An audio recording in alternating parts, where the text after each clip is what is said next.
जय हिंद साथियों, I hope आप लोग स्वस्थ और मस्त होंगे और आप लोग अपनी तैयारी में लगे होंगे। डियर फ्रेंड्स, हम लोग ने थ्योरी का वीडियो देख लिए थे, विराम चिन्हों का जो थ्योरी का वीडियो था। हम लोग बहुत छोटे वीडियो में 4 मिनट 5 मिनट का वीडियो बना था, थ्योरी देख लिए थे। अब हम लोग कंप्लीट रिवीजन करेंगे, क्योंकि थ्योरी देखने से आप लोग विराम चिन्हों को याद कर लेते हैं, कितने चिन्ह हैं और ये चीज़ें पॉइंट हैं, लेकिन आप कैसे प्रयोग करते हो, कैसे क्वेश्चन बनता है, कैसे एग्जाम में क्वेश्चन आता है, ये चीज़ों को नहीं जानते हो। तो डियर फ्रेंड्स, अगर ये जुनून वर्दी लेकर रहेंगे, आप लोगों का लक्ष्य है, तो एक भी क्वेश्चन मिस ना हो। जितने क्वेश्चन है इसमें देखता हूँ आप लोगों का कितने में से कितना सही होता है। इसमें 30 प्लस क्वेश्चन होंगे और आप लोगों का कितना क्वेश्चन सही होता है कमेंट बॉक्स में कमेंट करना, क्योंकि एक नंबर भी आप लोगों को वर्दी से दूर रख सकती है। तो चलिए बिना देर किए हुए आप लोगों को देखते हैं कितनी तैयार है विराम चिन्ह। तो चलिए बिना देर किए देख लेते हैं। पहला नंबर 1, किस वाक्य में विराम चिन्ह का उचित प्रयोग नहीं है? तो मोस्ट इंपॉर्टेंट है। मैं क्वेश्चन चारों ऑप्शन नहीं पढ़ूंगा, आप लोग चारों ऑप्शन देख के मैं कुछ समय दूंगा, आप लोग अपना आंसर अपने मन में सोच लेंगे तो राइट आंसर हो जाएगा। मैं क्लियर इसका राइट आंसर बताऊंगा। सी पॉइंट, सुनो सुनो वह गा रही है, तो मोस्ट इंपॉर्टेंट है। और आप लोग अपना कितना अटेम्प्ट कर रहे हैं ये ज़रूर आप लोग कमेंट बॉक्स में कमेंट करें। दूसरा क्वेश्चन नंबर है, निम्न में से कौन विराम चिन्ह का प्रकार नहीं है? तो मोस्ट इंपॉर्टेंट है। अगर आप लोगों को पता होगा जैसे विराम चिन्ह कितने होते हैं, मैंने बता रखा था कि कामता प्रसाद जी के अनुसार 20 विराम चिन्ह होते हैं और उसमें से कौन कौन है ये बात आप लोगों को याद होगी, तो आप लोग इसको कर लेंगे। जिसमें से एक संस्कृत से है और 19 कहाँ से है? अंग्रेजी से लिए गए हैं। ये कामता प्रसाद जी के अनुसार बताया गया है। तो मोस्ट इंपॉर्टेंट है, इसका राइट आंसर हो जाएगा सी पॉइंट, उपदेशक। ये उपदेशक कोई विराम चिन्ह नहीं है, बाकी सब निर्देशक, लाघव, विवरण ये सारे विराम चिन्ह हैं। तो आई होप आप लोगों को समझ में आ गया होगा। चलिए नेक्स्ट क्वेश्चन देख लेते हैं। क्वेश्चन नंबर 3, जहाँ वाक्य की गति अंतिम रूप से ले विचार के तार टूट जाएं वहाँ किस चिन्ह का प्रयोग किया जाता है? तो मोस्ट इंपॉर्टेंट है, आप लोग तीसरे का अपने दिमाग में आंसर सोच लेंगे। तो जिस तरह ये कहा, इसका मतलब ये है कि जब वाक्य खत्म हो जाए उसके अंतिम में क्या लगता है? तो पूर्ण विराम लगता है। तो राइट आंसर हो जाएगा डी पॉइंट। आप लोग समझ गए होंगे और इसका क्वेश्चन आई होप सारे लोग ने दिया होगा। बी पूर्ण विराम मतलब खड़ी पाए। चलिए नेक्स्ट देख लेते हैं। नेक्स्ट क्वेश्चन, विराम चिन्ह प्रयुक्त होता है? तो मोस्ट इंपॉर्टेंट है, पूछ रहा है विराम चिन्ह प्रयुक्त होता है। तो आप लोग अपना राइट आंसर चौथे का सोच लिए होंगे। राइट आंसर हो जाएगा संयोजक चिन्ह, राइट आंसर हो जाएगा। चलिए नेक्स्ट क्वेश्चन देख लेते हैं। क्वेश्चन नंबर 5, विराम का अर्थ है? तो ये बहुत मैंने थ्योरी में सारे चीज़ कंप्लीट कवर करा दिया था, जिससे आप लोगों का एक भी क्वेश्चन, अगर जो भी वीडियो मेरा थ्योरी का देखा होगा, एक भी क्वेश्चन उससे मिस नहीं हो रहा होगा। चलिए नेक्स्ट इसका देख लेते हैं। क्या होता है? चलना होता है, ठहरना या रुकना होता है, बिछुड़ना होता है या स्वर होता है? तो मोस्ट इंपॉर्टेंट है, राइट आंसर हो जाएगा इसका बी पॉइंट, ठहरना या रुकना होता है।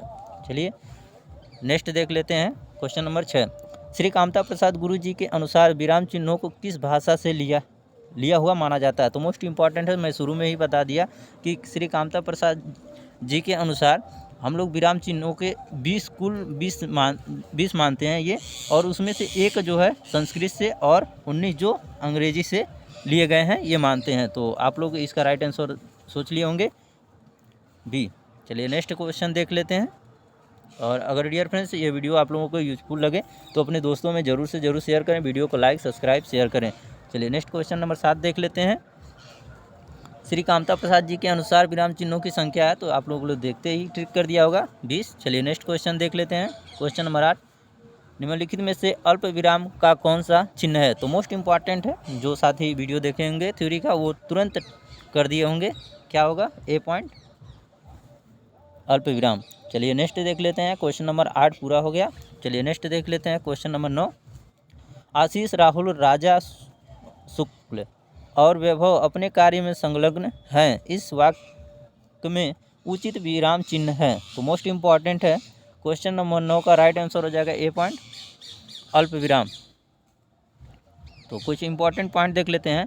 जहाँ एक ही व्याकरणीय कोटि के कई शब्द आएँ और उनके बीच में संयोजक मतलब और वह इत्यादि न हो तो अल्प विराम का प्रयोग होता है। मतलब इनके बीच में अल्प विराम का प्रयोग होता है, ये कह रहा है। तो आई होप आप लोग समझ गए होंगे। चलिए नेक्स्ट क्वेश्चन देख लेते हैं। क्वेश्चन नंबर 10, आनंद घर आया, थोड़ी देर रुका और चला गया, इस वाक्य में उचित विराम होगा। तो मोस्ट इम्पॉर्टेंट है। 10वें का आप लोग सोच लिए होंगे राइट आंसर, ए पॉइंट हो जाएगा।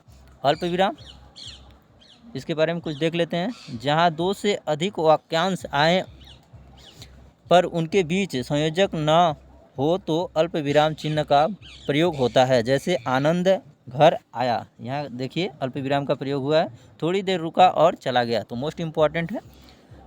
चलिए नेक्स्ट क्वेश्चन देख लेते हैं। क्वेश्चन नंबर 11, मैं कृष्ण के घर पहुँचा परंतु वहाँ वह नहीं मिला। इस वाक्य में कौन सा विराम चिन्ह लगेगा? मोस्ट इम्पॉर्टेंट है। क्वेश्चन नंबर 11 का राइट आंसर हो जाएगा सी पॉइंट, अल्प विराम।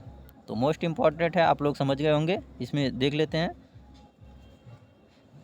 वाक्य में प्रयुक्त होने वाले अवयवों किंतु, किंतु, परंतु, पर, लेकिन, भी आदि के पहले अल्प विराम लगता है। जैसे मैं कृष्ण के घर पहुंचा, अल्प विराम, परंतु वह नहीं मिला। तो मोस्ट इम्पॉर्टेंट है। आई होप आप लोग समझ गए होंगे। चलिए नेक्स्ट क्वेश्चन देख ले रहे हैं। डियर फ्रेंड्स, अगर ये वीडियो आप लोगों को थोड़ा सा भी यूजफुल लगे तो प्लीज़ आप लोग अपने दोस्तों में शेयर कीजिएगा।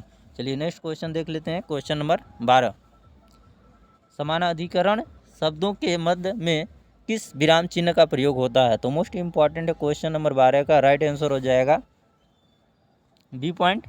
पॉइंट देख लेते हैं। जो जैसे देश के प्रधानमंत्री अल्पविराम श्री नरेंद्र मोदी गणतंत्र दिवस के अवसर पर देश को बधाई दी।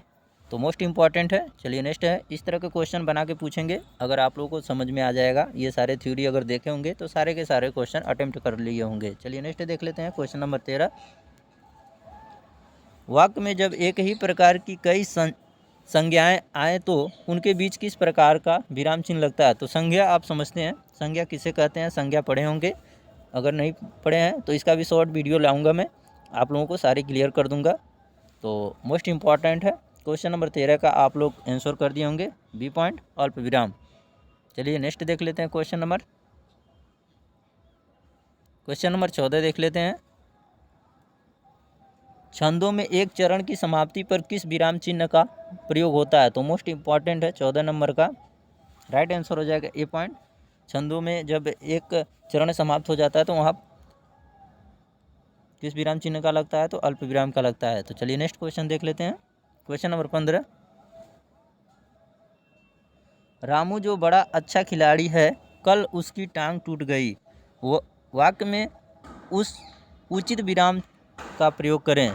तो मोस्ट इम्पॉर्टेंट है। राइट आंसर हो जाएगा 15 का, आप लोग सोच लिए होंगे, ए पॉइंट, अल्प विराम। तो देख लेते हैं। उपवाक्यों के पूर्व और पश्चात भी अल्प विराम लगता है।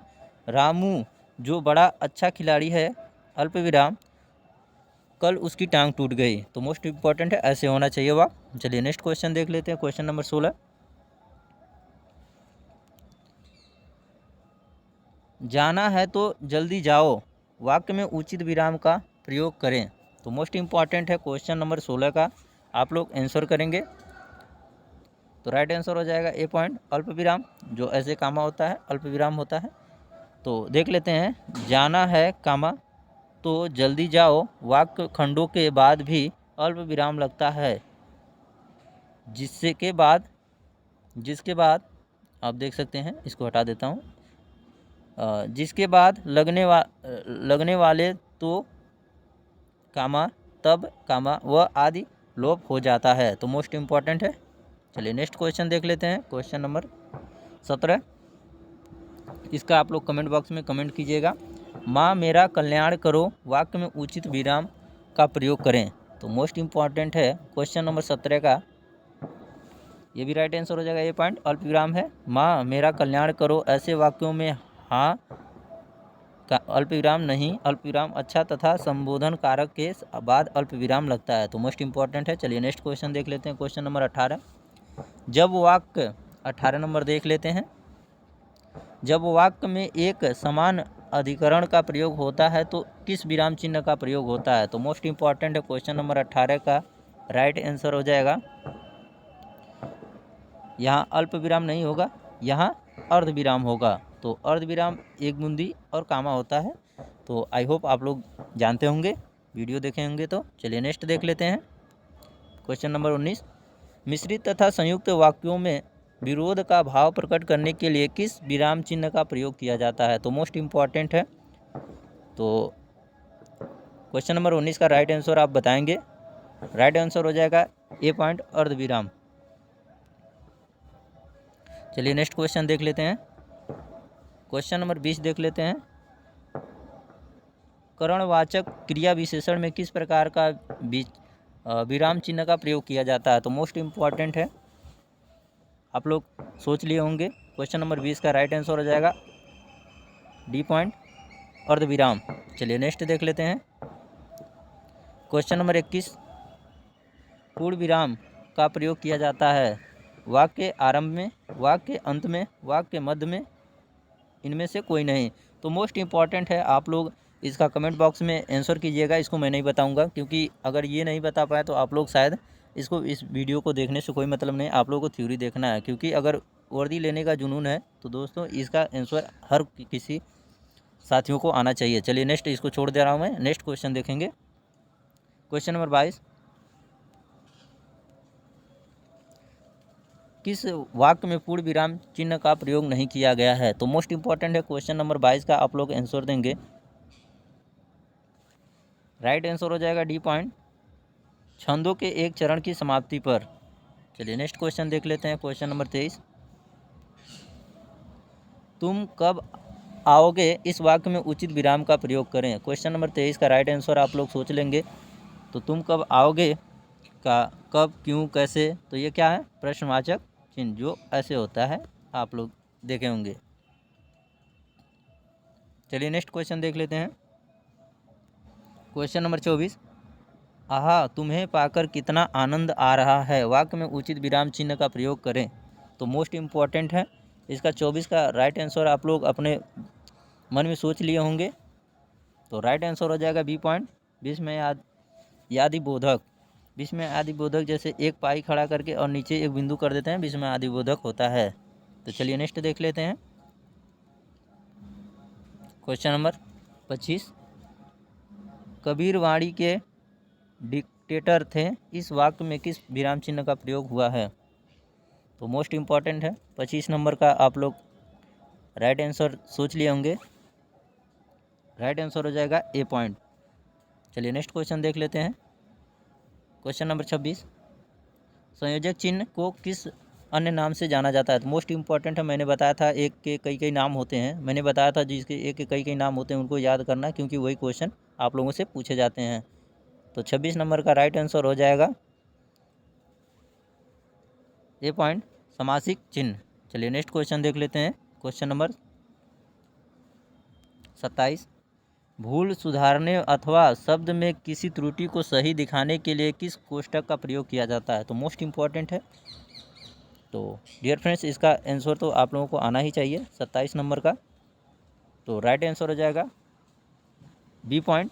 यहाँ ABCD थोड़ा ऐसे लिखा है, लेकिन कोई ना, ये हो जाएगा आपका बी पॉइंट। चलिए नेक्स्ट क्वेश्चन देख लेते हैं। क्वेश्चन नंबर 28, विवरण चिन्ह को पहचाने, इसमें से विवरण चिन्ह कौन है? तो मोस्ट इम्पॉर्टेंट है, आप लोग बहुत हेडिंग सजा सजा लिखते हो, चिन्हों को, ऐसे चिन्हों को नहीं याद रखते। तो 28 नंबर का राइट आंसर हो जाएगा बी पॉइंट। ये है विवरण चिन्ह, एक बूंदी दो बूंदी इसके बीच में ऐसे लगा देते हैं, विवरण चिन्ह हो जाता है। चलिए नेक्स्ट क्वेश्चन देख लेते हैं। क्वेश्चन नंबर 29, पुनरुक्ति व लाघव चिन्हों को पहचाने। तो मोस्ट इम्पॉर्टेंट है डियर फ्रेंड, मैं इस क्वेश्चन का भी आंसर नहीं बताऊंगा, आप लोगों को कमेंट बॉक्स में कमेंट करना पड़ेगा।